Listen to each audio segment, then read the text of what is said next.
Hello students, I hope आप अच्छे होंगे। Welcome to 12th class. हम पढ़ने जा रहे हैं subject mathematics chapter 1 relations and function. ये जो चैप्टर है ये आपने 11th क्लास में भी पढ़ा होगा, तो यहाँ पर इसकी कुछ और एडवांस स्टडी हमको करनी है। तो हम बेसिक से स्टार्ट करेंगे। रिलेशन क्या है? जैसे as name indicate, relations mean संबंध। जैसे हमारे रियल लाइफ में रिलेशंस होते हैं, मदर फादर के बीच में, बेटी बाप के बीच में, या बेटी माँ के बीच में, टीचर स्टूडेंट के बीच में। वहाँ हम क्या देखते हैं कि रिलेशन के लिए हमें दो या दो से ज़्यादा लोगों का होना ज़रूरी होता है। सेम इन मैथमेटिक्स हम क्या लिखते हैं? हम लिखते हैं m is less than n, या हम लिखते हैं l is parallel to m, या हम लिखते हैं a is subset of b। What we notice here? We notice a relation involved between these two pairs of objects. तो सेम यहाँ हम क्या पढ़ेंगे? हम यहाँ रिलेशन पढ़ेंगे दो सेट्स के बीच में, कि कैसे हम रिलेशन को डेवलप कर सकते हैं दो सेट्स के बीच में। तो रिलेशन पढ़ने से पहले हमें कुछ इंपॉर्टेंट टर्म्स को जानना होगा। क्या इंपॉर्टेंट टर्म? सेट्स क्या होता है, ऑर्डर्ड पेयर क्या है, कार्टेशियन प्रोडक्ट क्या होता है, फिर हम आके रिलेशंस को स्टडी करेंगे। तो हम स्टार्ट करते हैं व्हाट इज सेट। ये हम रिवीजन कर रहे हैं, ऑलरेडी आपने पढ़ चुके हो, लेकिन रिवीजन हम शुरू करते हैं। तो सेट क्या है? Set is well defined collection है। सेट है well defined collection of different objects. Set क्या है? एक वेल डिफाइंड कलेक्शन है किसकी? डिफरेंट ऑब्जेक्ट्स की। कलेक्शन ऑफ डिफरेंट और डिफरेंट भी कह सकते, डिफरेंट और डिस्टिंक्ट ऑब्जेक्ट।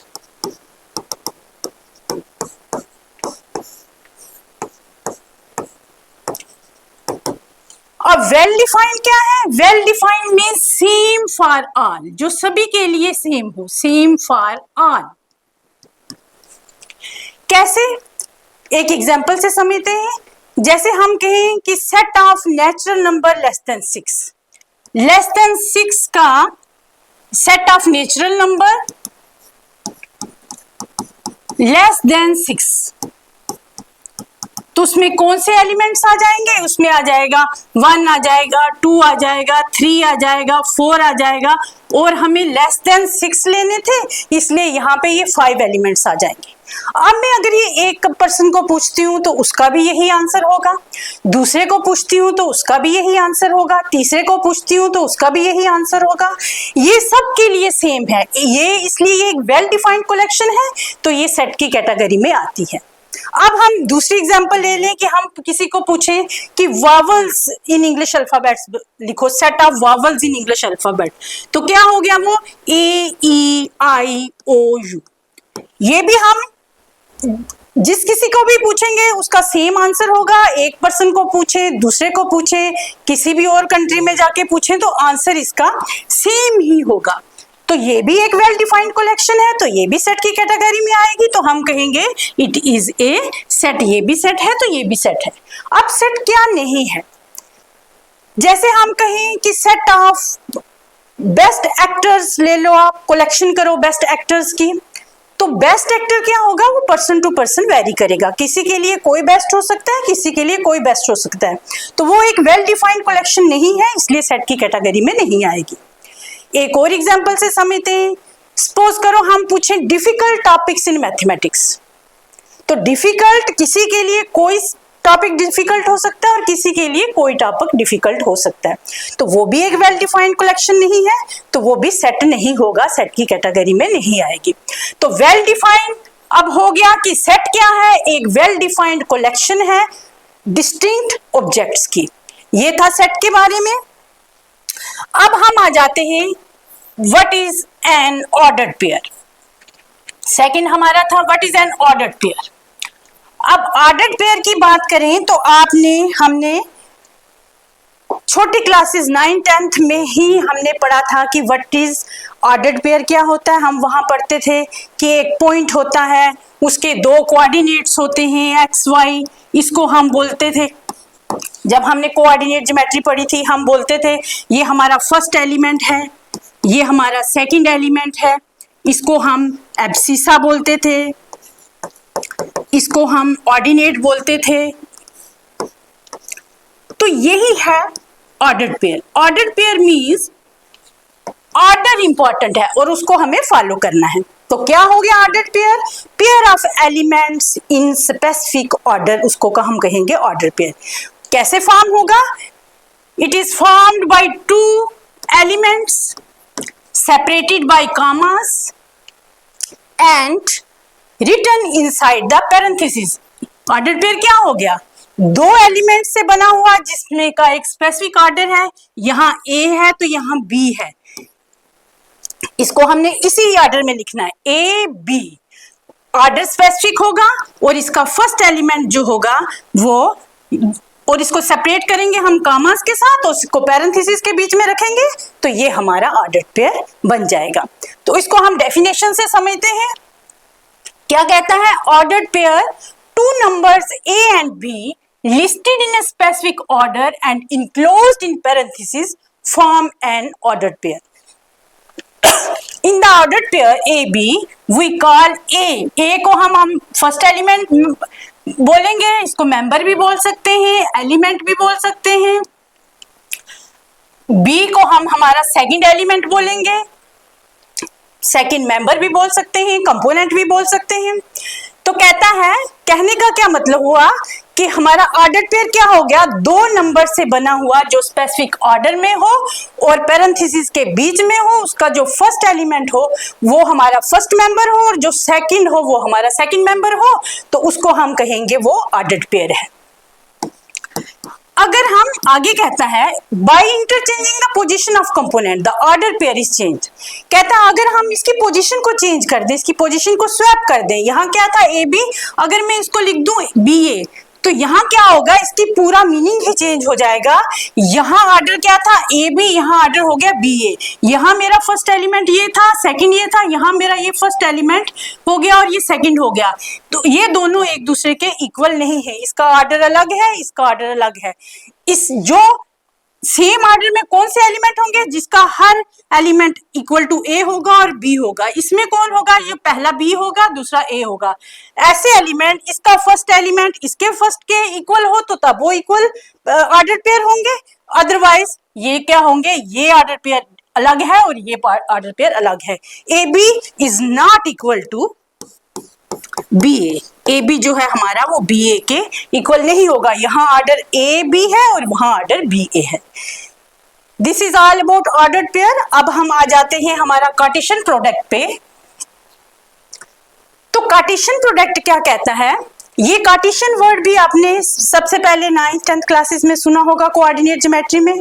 वहां हम कार्टेशियन कोऑर्डिनेट प्लेन पढ़ते थे। क्या है कि रेने डिकार्ड्स एक मैथमेटिशियन हुए, फ्रेंच मैथमेटिशियन, उन्होंने बताया कि कैसे हम एक पॉइंट की पोजीशन को लोकेट कर सकते हैं यूजिंग दिस सिस्टम, और उन्हीं के नाम पे फिर इस सिस्टम का नाम पड़ा कार्टेशियन कोऑर्डिनेट सिस्टम। तो वहां हमने जो 9th-10th में हमने पढ़ा, हमने वहां पढ़ा कार्टेशियन प्लेन के बारे में। यहाँ हमको पढ़ना है कार्टेशियन प्रोडक्ट के बारे में।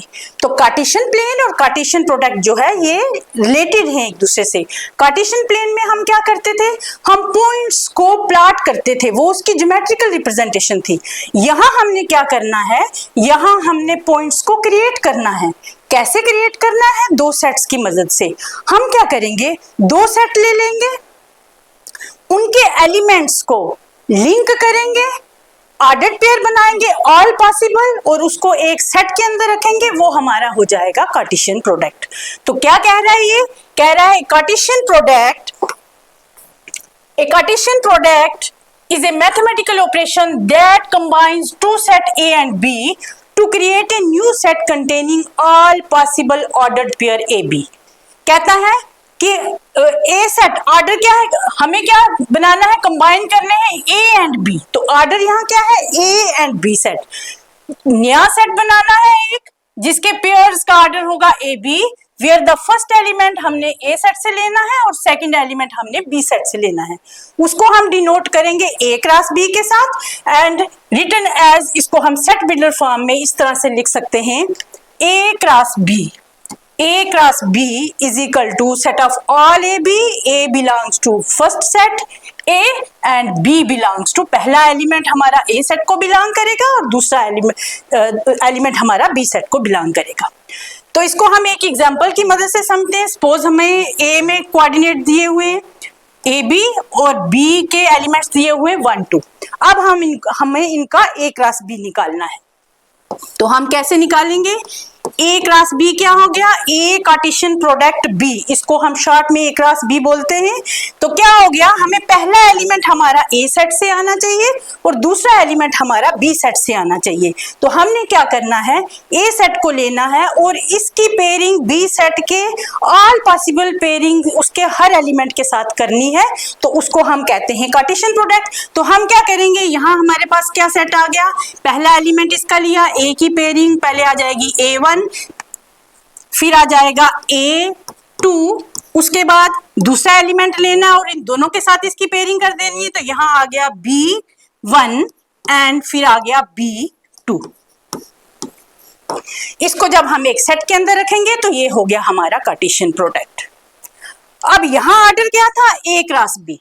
अब अगर हमें B क्रॉस A निकालना हो तो B क्रॉस A हमें निकालना है, तो ऑर्डर यहाँ चेंज हो गया। यहाँ जो हमारा पहला सेट आएगा उससे पहला एलिमेंट हमें B सेट से लेना है और दूसरा एलिमेंट जो है हमें A सेट से लेना है। तो A सेट के एलिमेंट्स क्या आ गए, A एंड B। तो इसके क्या आ जाएंगे कोऑर्डिनेट्स, इसके ऑर्डर पेयर क्या बनेंगे हमारे पास, ऑर्डर पेयर बनेंगे इसका फर्स्ट एलिमेंट, क्योंकि यहाँ पे ऑर्डर है B क्रॉस A, तो इसका 1 और यहाँ आ जाएगा A, first element B set से, सेकंड एलिमेंट हमने ले लिया ए सेट से।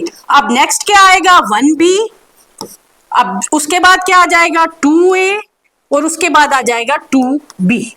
ये हमारे पास इसके ऑर्डर पेयर्स आ गए।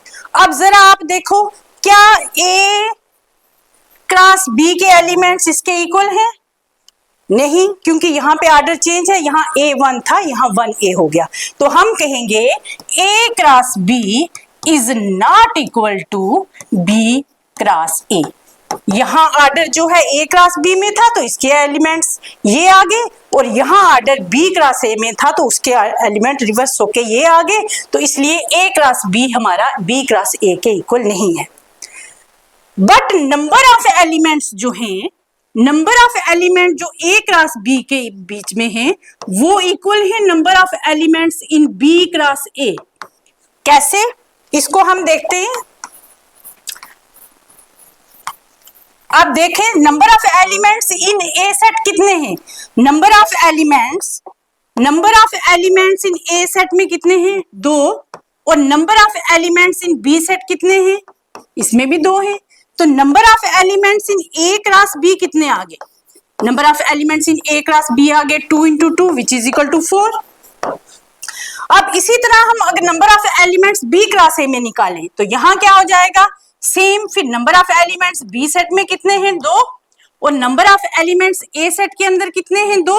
तो यहाँ जब हम number of elements in B cross A लेंगे तो ये भी हमारे 4 आएंगे। तो हम कह सकते हैं कि हमारा ए क्रॉस बी जो है वो तो बी क्रॉस ए के इक्वल नहीं है, बट उसमें नंबर ऑफ एलिमेंट जो है वो दोनों में इक्वल है। तो ये था कार्टेशियन प्रोडक्ट कि अगर हमें 2 सेट्स लिए हुए हैं, हमारे पास 2 सेट्स हो तो हमने क्या करनी है, दोनों सेट्स के बीच में ऑल पॉसिबल ऑर्डर्ड पेयर बना लेने हैं, जिसमें मेरा फर्स्ट एलिमेंट कौन होगा, जो ए सेट से होगा, और दूसरा एलिमेंट जो मेरा होगा वो बी सेट से होगा। उसके मैंने ऑल पॉसिबल ऑर्डर्ड पेयर बनाने हैं, उसको फिर मैंने डिनोट करना है ए क्रॉस बी के बीच के साथ। तो ये मेरा हो जाएगा कार्टेशियन प्रोडक्ट, उसको जब हम एक सेट के अंदर रखेंगे। तो ये था आपका कार्टेशियन प्रोडक्ट। अब आते हैं हमारा नेक्स्ट आ गया हमारा रिलेशंस। अब क्या कह रहा है, the relation is a linear operation that establish a relationship between the elements of two sets according to some definite rule of relationship. क्या कह रहे हैं? अब रिलेशन की जब हम बात करते हैं रियल लाइफ में, तो क्या होता है कि जब किसी का रिलेशन किसी के साथ होता है तो वहां रिलेशन डिफाइंड होता है. सेम इन मैथमेटिक्स यहां भी रिलेशन डिफाइंड होता है. कैसे होता है? हमें बताया गया होता है थ्रू रिलेशन को डिस्क्राइब करके कि पहले एलिमेंट का सेकंड एलिमेंट के साथ क्या रिलेशनशिप है. मींस हमें एक स्टेटमेंट के थ्रू रिलेशनशिप को बताया गया होता है. तो क्या कह रहा है, इसको हम एक एग्जांपल से समझ लेते हैं. जैसे हमें सेट दिए थे यहाँ पे A and B two sets. A and B हमें टू सेट दिए थे. A के हमारे एलिमेंट्स इसने दिए हैं 1 2 और B के इसने एलिमेंट्स हमें दे दिए 1 2 3 एंड 4. कहता है defined a relation from A to B by, ये हमें स्टेटमेंट दी हुई है कि इस स्टेटमेंट के थ्रू हमने दोनों एलिमेंट्स के बीच में रिलेशन को डिफाइन करना है. तो क्या कह रहा है, यहाँ कह रहा है हमारा सेकंड एलिमेंट जो है वो फर्स्ट एलिमेंट का स्क्वायर होना चाहिए. तो क्या होगा, कैसे डिफाइंड होगा यहाँ पे रिलेशन?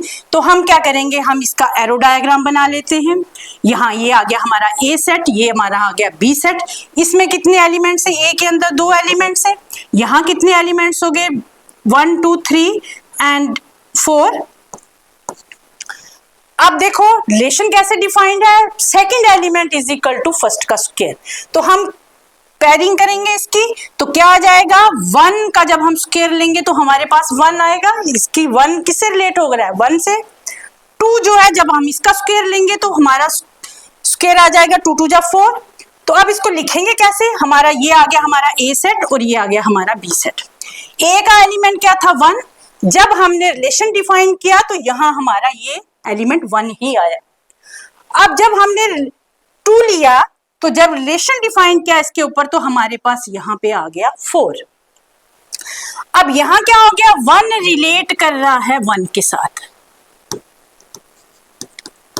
और 2 रिलेट कर रहा है किसके साथ? 4 के साथ. तो यहां क्या ऑर्डर पेयर निकल के आए, यहां आया 1 1 एंड 2 4. अब हम 1 1 और 2 4 क्यों ले रहे हैं? क्योंकि हमारा रिलेशन कहां से डिफाइंड है, कहां टू कहां? A टू B डिफाइंड है.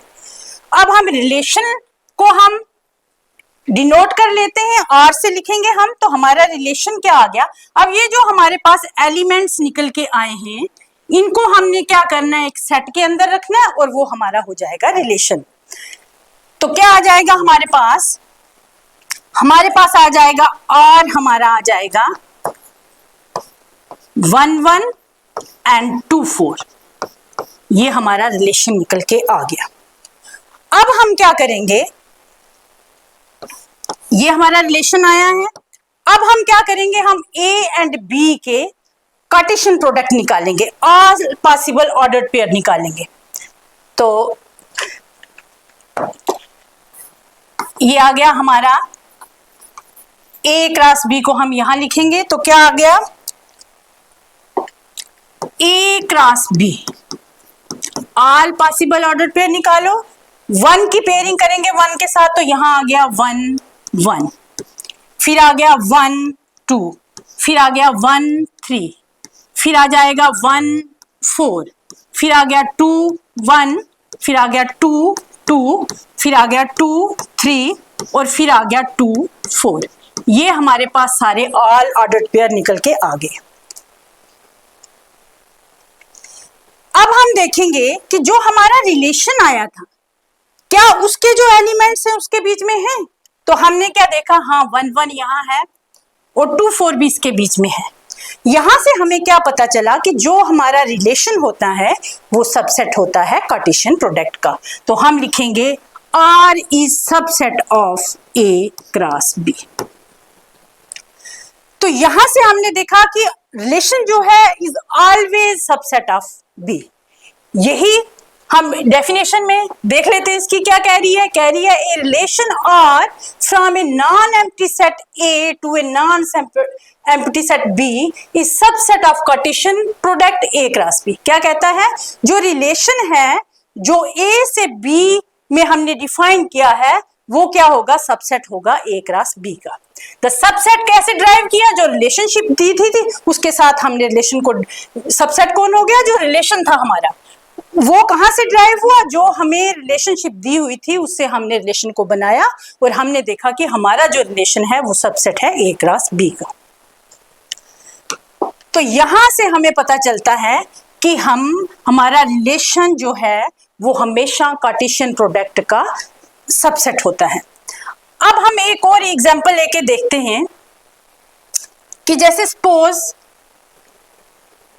एक मिनट रीड कर लेते हैं इसको। यहां क्या कह रहा है नोट में, let A and B be two non empty set, then relation from A to B is subset of A cross B। ये हमने डिस्कस किया।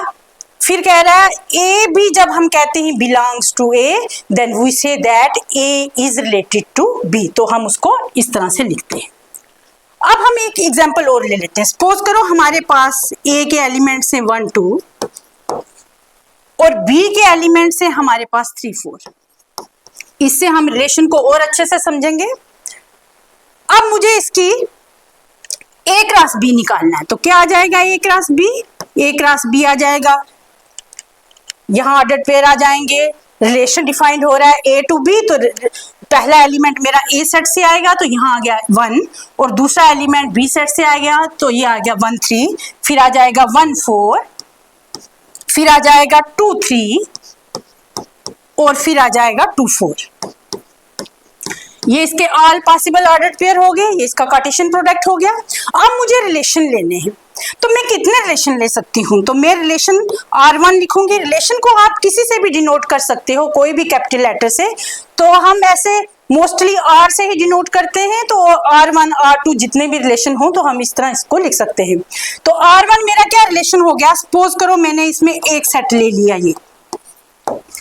अब मैं कहूं क्या यहाँ रिलेशन, ये मेरा रिलेशन है, हाँ, क्योंकि R क्या है, ये मेरा R1 क्या है, ये सबसेट है इसका, क्योंकि इसके अंदर जो एलिमेंट था वो उसका हिस्सा है, is a part of that A cross B, तो ये इसका सबसेट है, तो इसलिए ये मेरा रिलेशन है।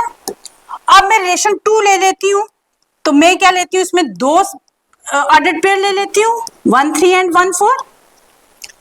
एक मेरा ये रिलेशन हो गया। अब है क्वेश्चन है कि मैं कितने रिलेशन ड्रा कर सकती हूँ। अब यहाँ R3 इज इक्वल टू 5 लूं तो ये भी मेरा रिलेशन है।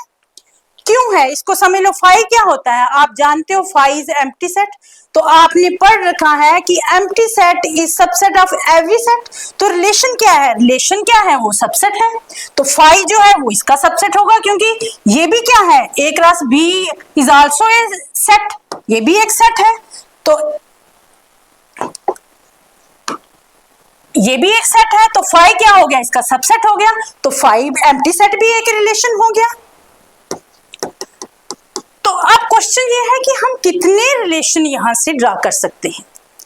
तो हम कितने रिलेशन ड्रा कर सकते हैं, सपोज हमारे पास number of elements A set में कितने हैं, नंबर ऑफ एलिमेंट्स हमारे पास ए सेट में हैं 2, नंबर ऑफ एलिमेंट्स हमारे पास बी सेट में कितने हैं, बी सेट में हमारे पास एलिमेंट है 2, तो number of elements A cross B में कितने हो गए, ये कितने हो गए, 2 into 2 is equal to 4।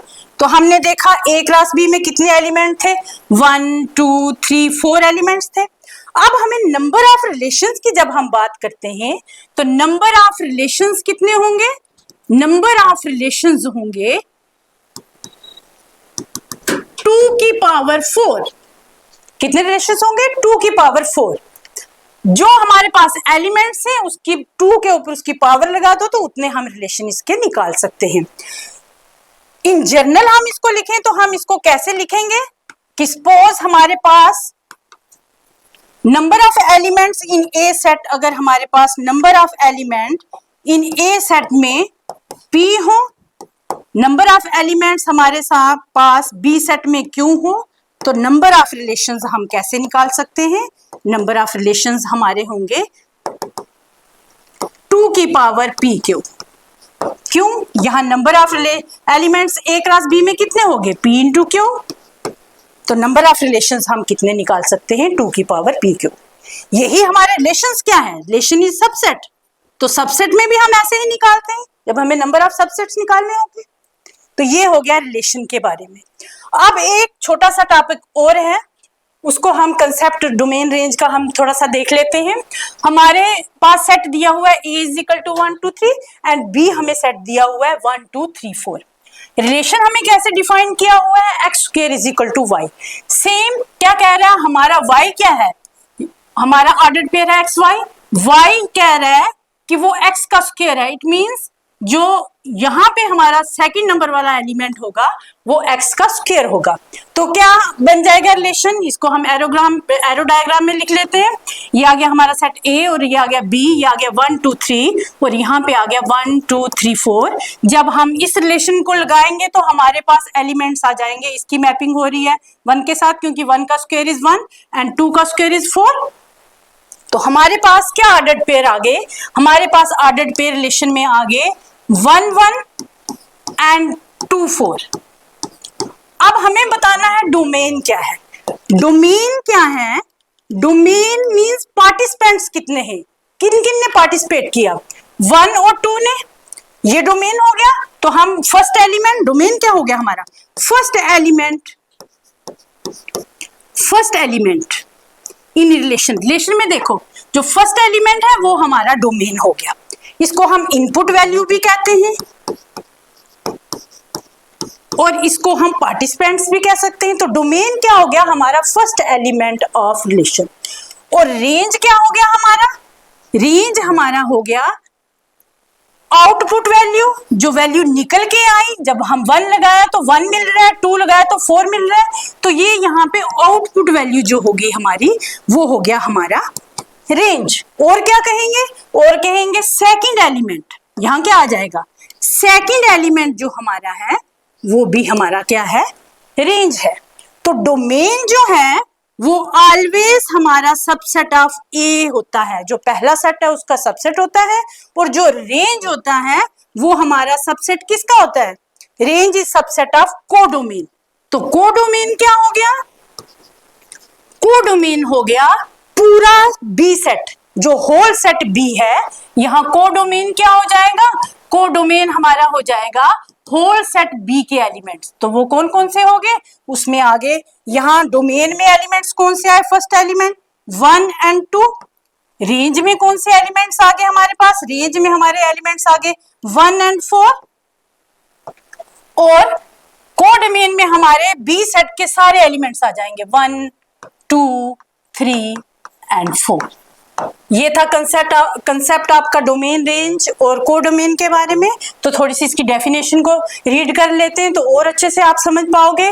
The set of all first element of the ordered pair, जो रिलेशन के अंदर आपके ऑर्डर्ड पेयर हैं उसका जो फर्स्ट एलिमेंट है वो आपका डोमेन होता है, उसको हम कहेंगे डोमेन ऑफ रिलेशन आर। तो रेंज क्या हो गया, the set of all second element, उस रिलेशन के अंदर जितने सेट ऑफ सेकंड एलिमेंट हैं वो सारे आपके रेंज हो जाएंगे।